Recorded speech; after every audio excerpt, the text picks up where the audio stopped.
எண்ணெய் கத்திரிக்காய் 7-8 கத்திரிக்காய், சின்ன தக்காளியில் அரை தக்காளி, மீடியம் சைஸ் வெங்காயத்தில் ஒரு அரை வெங்காயம், 3 பூண்டு பல். பூண்டு தட்டி வச்சுருக்கேன். வெங்காயத்தை நைஸாக கட் பண்ணிட்டேன், தக்காளியை நைஸாக கட் பண்ணிட்டேன். கத்திரிக்காய் பார்த்தீங்கன்னா கொஞ்சம் பெருசாக இருந்தால் 4 பீஸாகவும், சின்னதாக இருந்தால் 2 பீஸாகவும் கட் பண்ணி வச்சுருக்கேன். பார்த்துருவோம். சட்டி காஞ்சிருச்சு. கொஞ்சம் எண்ணெய் கொஞ்சம் இல்லை, கொஞ்சம் நிறைய தான். ஏன்னா இதுக்கு பேரே எண்ணெய் கத்திரிக்காய்.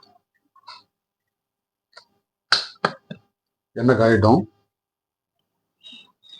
எண்ணெய் காஞ்சிருச்சு. சோம்பு, கொஞ்சமாக சோம்பு, பூண்டு, ஒரு 10 செகண்ட் கழிச்சு வெங்காயம்,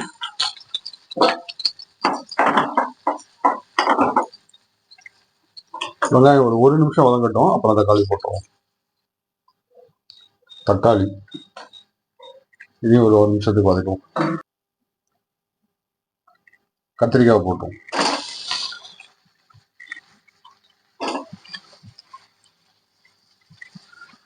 ஒரு 1 நிமிஷத்துக்கு பரட்டி விட்டுட்டு அதுக்கப்புறம் தூளை சேர்த்துக்கலாம். உப்பு,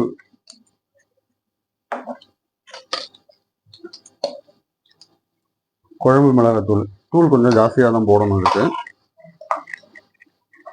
அடுத்து மஞ்சத்தூள் கொஞ்சம், முக்கியமா சோம்பு தூள் கொஞ்சம்.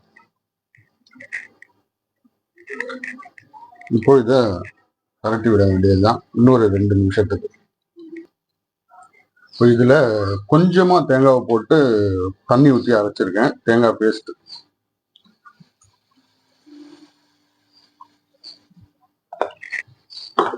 அவ்வளோதான், சேர்க்க வேண்டியதெல்லாம் சேர்த்தாச்சு. ஒரு 2 நிமிஷம் பரட்டி விட்டுட்டு ஃபினிஷ் பண்ண வேண்டியதுதான். அவ்வளோ ஆல்மோஸ்ட் ரெடியாக போகுது. கொஞ்சமா குறைன்னு அரைச்ச மல்லித்தூள் முன்னாடியும் போடலாம், ஃபினிஷ் பண்ணும்போதும் போடலாம், தப்பு இல்லை.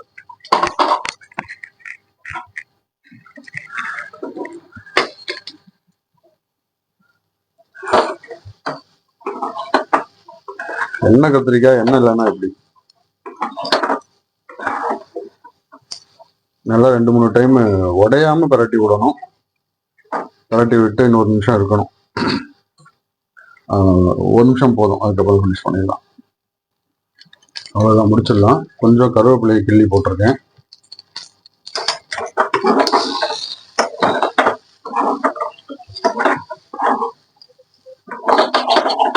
சுரண்டி சேர்த்துடலாம்.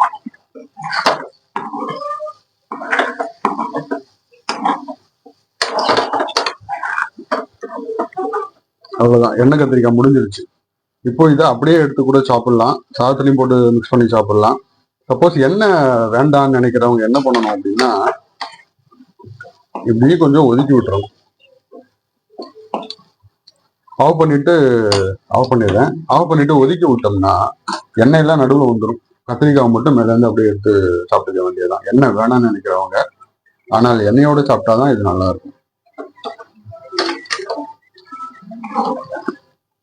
நான் ஃபுல்லாகவே வச்சுட்டேன்.